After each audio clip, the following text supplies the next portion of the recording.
One of the highlight scenes of Hands Through Face would be a scene with Cassandra's hands going through Mr. Paradox's face. You literally see every pore on his face. It's fantastic effects, very, very cringeworthy.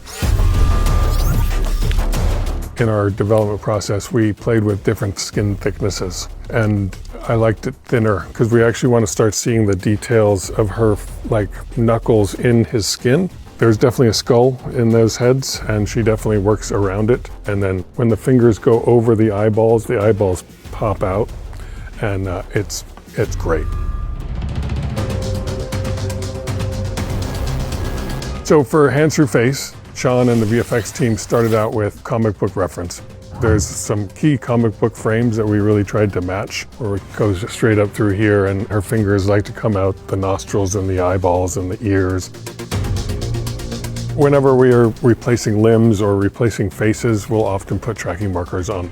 Emma's hand has to go somewhere, so we would just put it off to the side or this side or out of frame. Then we would do clean plates on the day to clean up the arm or the hand.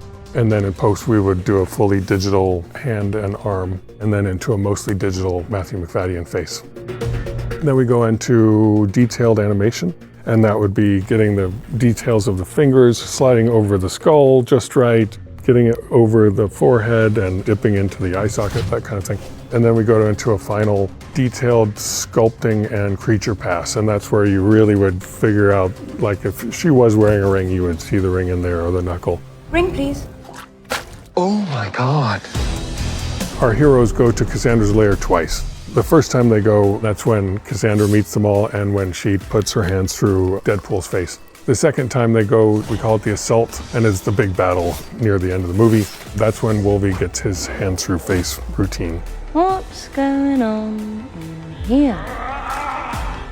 The assault is a really great example of just a huge collaboration between stunts, camera department, visual effects, props, everything. For a superhero movie, we tried to keep the whole movie fairly grounded. Whenever we can do live action stunts, we do them always as much as we can. Emma's performance really nailed Cassandra. They just absolutely crushed it. It's really, really one of the best villains I've seen in a long time. Basically a complex psychopath, but a villain that we all have grown to love, to hate. Oh, this is so silly.